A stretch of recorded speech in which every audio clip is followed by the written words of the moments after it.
সংবিধান বিরোধী একটা আইন যদি বিধানসভায় গায়ের জোরে বা সংখ্যার জোরে পাশ করে নিলেই সেটা আইন হবে না। ভাই এটা মনে রাখা দরকার, একটা আইন শুধু পাশ করালেই হবে না, কারণ ভারতবর্ষে একটা সংবিধান আছে। যে আপনার কলকাতায় মিছিল বেরিয়েছিল যন্তর মন্তরে পুলিশি বর্বরতা এবং নির্মমতার বিরুদ্ধে, সেখানে তাদের বিরুদ্ধে নাকি গুন্ডা দমন আইন প্রয়োগ করবেন এবং তিনি আরো প্রকাশ্যে দাবি করেছিলেন যে তাতে এমন সাজা দেবেন যে নাকি 3 পুরুষ তারা কেউ ভুলতে পারবে না। কিন্তু আমি দায়িত্ব নিয়ে বলছি যে এটা এখনো পর্যন্ত গেজেট নোটিফিকেশন হয়নি।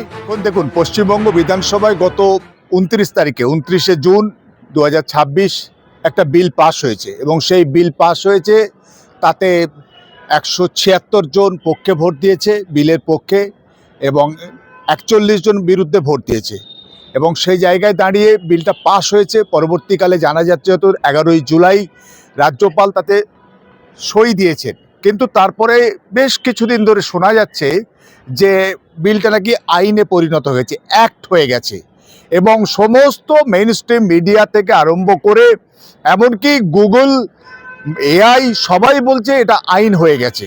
এমনকি রাজ্যের সবচেয়ে যে দায়িত্বশীল মানুষটি, যাকে নাকি পশ্চিমবঙ্গের মানুষ যাকে নির্বাচিত করেছে, সর্বোচ্চ ক্ষমতার মসনদে বসিয়েছে, তিনিও দাবি করছেন প্রকাশ্যে যে এটা গুন্ডা দমন আইন হয়ে গেছে এবং এতে নাকি ওই গত এক সপ্তাহ আগে যে আপনার কলকাতায় মিছিল বেরিয়েছিল যন্তর মন্তরে পুলিশি বর্বরতা এবং নির্মমতার বিরুদ্ধে, সেখানে তাদের বিরুদ্ধে নাকি গুন্ডা দমন আইন প্রয়োগ করবেন এবং তিনি আরো প্রকাশ্যে দাবি করেছিলেন যে তাতে এমন সাজা দেবেন যে নাকি 3 পুরুষ তারা কেউ ভুলতে পারবে না। কিন্তু আমি দায়িত্ব নিয়ে বলছি যে এটা এখনো পর্যন্ত গেজেট নোটিফিকেশন হয়নি।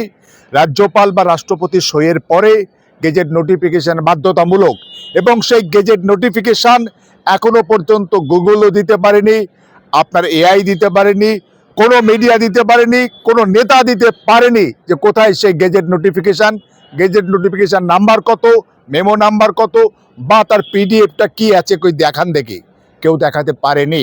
ফলে সেটা এখনো পর্যন্ত আইনে পর্যবসিত হয়নি।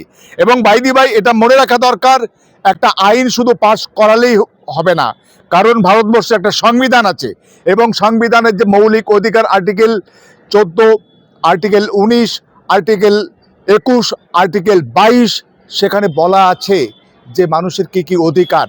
ফলে আপনি সেগুলোকে, ফান্ডামেন্টাল রাইটসগুলোকে কাটেল করে সংবিধান বিরোধী একটা আইন যদি বিধানসভায় গায়ের জোরে বা সংখ্যার জোরে পাশ করে নিলেই সেটা আইন হবে না।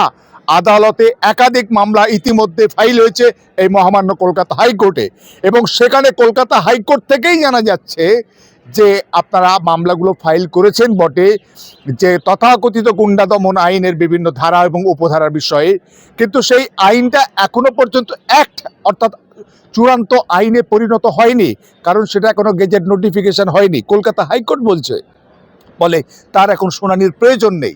অথচ সমস্ত মিডিয়া, সমস্ত ছোট বড় বিভিন্ন সাইজের নেতারা শাসক দলের, তারা দাবি করছে গুন্ডা দমন আইন হয়ে গেছে। কিন্তু যেটা আইনটা আনা হয়েছে এটা সম্পূর্ণভাবে সংবিধান বিরোধী, মানবতা বিরোধী এবং যে কেন্দ্রীয় যে আইন আছে এনএসএ, সেই আইনের সঙ্গে সংঘর্ষশীল। কেন্দ্রে একটা আইন আছে, তাছাড়া যে আমাদের এক্সিস্টিং যে বিভিন্ন ল, বিশেষ করে যে বিএনএস ভারতীয় ন্যায় সংহিতার, সেখানে বিভিন্ন ধারায় যারা কেউ গুন্ডামি করে, বদমাইশি করে, তাদের বিরুদ্ধে শাস্তি দেওয়ার এবং তাদের শাস্তির যথেষ্ট বিধান, যথেষ্ট ধারা, সেখানে শাস্তির সুযোগ রয়েছে। তারপরে নতুন আইন কেন? আসলে এটার অপব্যবহারের চূড়ান্ত সম্ভাবনা রয়েছে। বিশেষ করে বিরোধী রাজনৈতিক দল বা শাসক দলের অন্যায়, অপকর্ম, অপদার্থতা এবং অযোগ্যতার বিরুদ্ধে যারা প্রতিবাদ করবে, যারা মুখ খুলবে, তাদের বিরুদ্ধে এই আইনের অপব্যবহার হওয়ার চূড়ান্ত সম্ভাবনা রয়েছে। তাছাড়া রাজ্যের মুখ্যমন্ত্রী প্রকাশ্যে তিনি দাবি করেছেন 34 বছরের বামফ্রন্ট সরকার এবং 15 বছরের তৃণমূল কংগ্রেসের সরকারে অনেক গুন্ডামি হয়েছে, সেই গুন্ডাদেরকে নাকি সোজা করার জন্য এই আইনের দরকার। কিন্তু মুখ্যমন্ত্রী বোধহয় নিজেই তখন ভুলে যান তিনি তৃণমূল কংগ্রেসের 15 বছর রাজত্বকালের 9.5 বছর কিন্তু এই তৃণমূল কংগ্রেসের গুরুত্বপূর্ণ দায়িত্বে ছিলেন এবং শুধুমাত্র প্রশাসনের নয়, দলেরও গুরুত্বপূর্ণ দায়িত্ব সামলেছেন, ফলে তিনিও যে তার মধ্যে পড়েন সেটা কিন্তু ভুলে যান তিনি।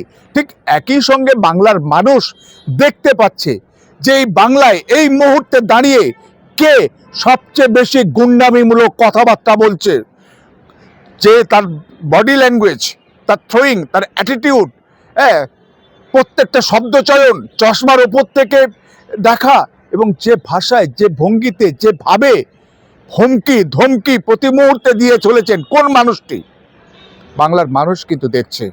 ফলে গুন্ডা সবচেয়ে বড় কে, বা আসলে আমরা সবাই জানি গুন্ডারা কাদের সঙ্গে থাকে, গুন্ডারা সাধারণভাবে শাসক দলের সঙ্গে থাকে। অনেক বড় বড় মানে বিভিন্ন রাজনৈতিক দল ঘুরে বেরিয়ে বেড়ানো অনেক বড় বড় রথী মহারথী, তাদেরকে গুন্ডা বলেই বাংলার মানুষ জানে, তারা গুন্ডামি করেই বেড়ায়।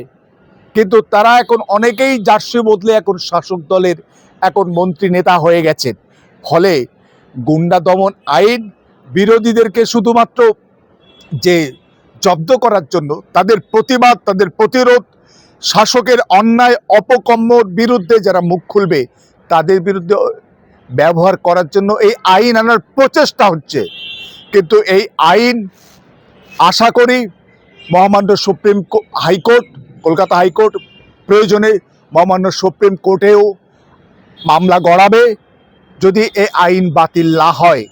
কারণ ভারতবর্ষের যে সংবিধান, সেখানে যে আর্টিকেল 22-তে বলেছেন যে কেউ মানুষ অ্যারেস্ট হলে তার কি কি সুবিধা আছে বা কি কি তিনি মানে ব্যবস্থাপনার মধ্য দিয়ে তিনি যেতে পারবে, তাকে বিচার করতে হবে, বিচারের সুযোগ দিতে হবে।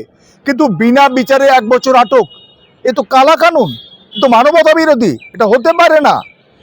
এটা আসলে তড়িঘড়ি করে কোনো ভাবনা চিন্তা না করেই এই শাসক দল এই আইন এনেছে।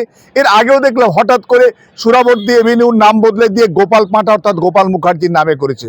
কি সুরাবর্তী নাকি ওই সমস্ত ওই 46-এর মানে রায়ট, সেখানে নাকি তার হাতে রক্ত লেগে আছে। আসলে সেই রাজনৈতিক সুরাবর্তী আর এই সুরাবর্তী যে এক নয়, সেটা জানা এবং বোঝা এবং সেগুলো ধরিয়ে দেওয়ার বা বুঝিয়ে দেওয়ার মতো মানুষজন বোধহয় এখানে বড্ড কম আছে। সেই কারণে তারা কোন সুরাবর্তীর নামে ওই রাস্তাটা হয়েছিল, কলকাতা কর্পোরেশনের যে নথি সেইটা দেখে ভাবার এবং চিন্তা করার এবং তারপরে সিদ্ধান্ত নেওয়ার সেরকম লোকজনের বড্ড অভাব। হঠকারিতা এবং একটা গুন্ডামিমূলক মস্তানিমূলক আচার আচরণ বাংলায় বড্ড বেশি দেখা যাচ্ছে। এই যে ধর্মতলায় যে গন্ডগোলটা হলো, সেই জন্য মুখ্যমন্ত্রী বড় মুখ করে বললেন যে যারা যারা এই গন্ডগোল করেছেন শুক্রবারীরা, তাদেরকে এমন শাস্তি দেবো 3 পুরুষ যাতে মনে থাকে, কিন্তু 3 দিন পরে তারা ছাড়া দেবে না। 3 দিন নয়, মাত্র 2 দিন। ব্যাংশাল কোর্ট 2 দিনের পিসি দিয়েছিল, 2 দিন পরেই প্রত্যেককে জামিন মঞ্জুর করেছেন। মুখে বড় বড় কথা, কাজের বেলায় লবডঙ্কা। আসলে শুক্রবারই এই শব্দটা হঠাৎ ভারতবর্ষের বা আমাদের বাংলা অভিধানে শুক্রবারই বলে কোনো শব্দ ছিল না। শুক্রবার সপ্তাহে 7 দিনের একটি বার ছিল, কিন্তু হঠাৎ শুক্রবারই কাদেরকে বোঝাতে চেয়েছেন, কাদেরকে টার্গেট করেছেন, কাদেরকে টার্গেট করতে চাইছেন প্রতিদিন প্রতি মুহূর্তে বাংলা দেখছে, বাংলার মানুষ দেখছে। ফলে সেটা হতে পারে না, সেটা চলতে পারে না এইভাবে দিনের পর দিন। আমরা জানি যে লকেট চট্টোপাধ্যায়ের জন্মদিন, আমরা যত জানতে পারছি তার জন্মদিন নাকি আপনার শুক্রবারে। আপনার শ্রমিক ভট্টাচার্য বিজেপির সভাপতি, তার জন্মদিন নাকি শুক্রবারে। আজকে শুভেন্দুর বাবার আর আপনার জন্মদিন নাকি শুক্রবারে। আজকের শুভেন্দুর ভাই দিব্যেন্দু অধিকারী, তার জন্ম নাকি শুক্রবারে। বলে শুক্রবারে জন্মালেই শুক্রবারই, নাকি জুমার নামাজ হয় বলে শুক্রবার নামাজ পড়ে মুসলমানরা তার জন্য শুক্রবারই, নাকি অন্য কিছু তিনি মিনিং করতেছে? তাকেই জবাবদিহি করতে হবে, তাকেই এক্সপ্লানেশন দিতে হবে যে আপনি এই শব্দবন্ধ কেন তৈরি করলেন, কাদের টার্গেট করলেন, কেন টার্গেট করলেন। মনে রাখতে হবে ভারতবর্ষের সংবিধান এখনো আছে।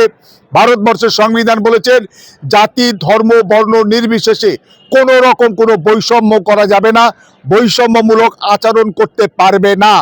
যারা মুখ্যমন্ত্রী হোক আর বিধায়ক হোক, প্রত্যেকেই কিন্তু সংবিধানের নামে শপথ নিয়েছেন। ফলে সংবিধান মেনে চলা প্রত্যেকের বাধ্যবাধকতা রয়েছে। সংবিধান বিরোধী যারা কথা বলবে, যারা কাজ করবে, সংবিধানের ধর্মনিরপেক্ষ চরিত্রের বিরুদ্ধে যারা কথা বলবে, তারা সংবিধান বিরোধী, দেশ বিরোধীও বটে। ফলে তাদের বিরুদ্ধে বাংলার মানুষ আগামী দিনে গর্জে উঠবে এবং তাদের অন্যায় এবং অপকর্মের সাজা তারা একদিন না একদিন পাবেই।